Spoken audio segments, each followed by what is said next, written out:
Assalamualaikum warahmatullahi wabarakatuh. Kembali dengan saya Novita Dwi Lestari dengan NPM 7420120166.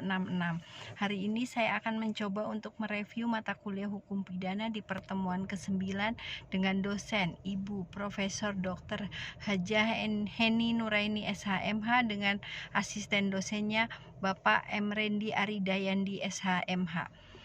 Di dalam ajaran kesalahan ada azas yang sangat terkenal. Azas dalam bahasa Belanda disebut strafzonderschuld. Artinya tidak ada atau tidak terdapat tindak pidana tanpa kesalahan. Azas ini tidak akan ditemukan di dalam KUHP, akan tetapi akan ada di tatanan doktrin. Ketika berbicara kesalahan, apa itu kesalahan? Kesalahan ini adalah keseluruhan syarat. Tidak ada kesalahan ini pembenaran, akan tetapi pencelaan terhadap perilaku. Pelaku tindak pidana ada dua, kesengajaan atau dolus atau offset yang artinya secara sengaja. Yang kedua kealpaan atau kelalaian atau culpa. Berbicara kesalahan ada dua, kesengajaan dan kelalaian. Tapi dalam arti lain kesengajaan dan kelalaian itu sama. Unsur-unsur kesalahan. Satu, bahwa harus memiliki kemampuan bertanggung jawab merupakan subjek penilaian apakah pelaku dapat dimintai pertanggungjawaban.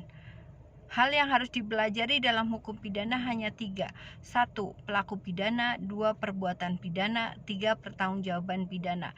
Di dalam kesalahan ini harus ada hubungan batin antara pelaku dengan perbuatannya. Apa itu hubungan batin? Baik itu kesengajaan ataupun kealpaan. Di dalam KUHP ini tidak ditemukan apa itu pengertian kesengajaan, tetapi dalam memori van Toileting atau MVS Belanda dapat ditemukan pengertian bahwa yang namanya sengaja itu artinya pelaku itu menghendaki dan mengetahui, atau dalam bahasa Belanda willen en weten. Dengan kata lain, orang yang melakukan perbuatan sengaja menghendaki perbuatan itu dan menyadari apa yang dilakukannya, dan dia mengetahui dampak yang dilakukannya. Corak kesengajaan sebagai sadar kemungkinan adanya keadaan tertentu yang semula mungkin terjadi, kemudian ternyata benar-benar terjadi. Menimbang bahwa untuk melihat tentang kesengajaan si pembuat adalah dengan melihat bagaimana sikap batin terhadap perbuatan atau akibat perbuatannya.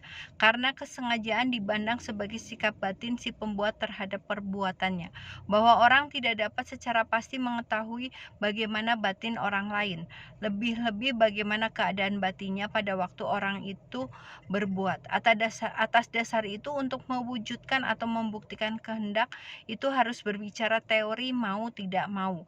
Terdapat beberapa teori mengenai pengertian dolus atau offset atau kesengajaan.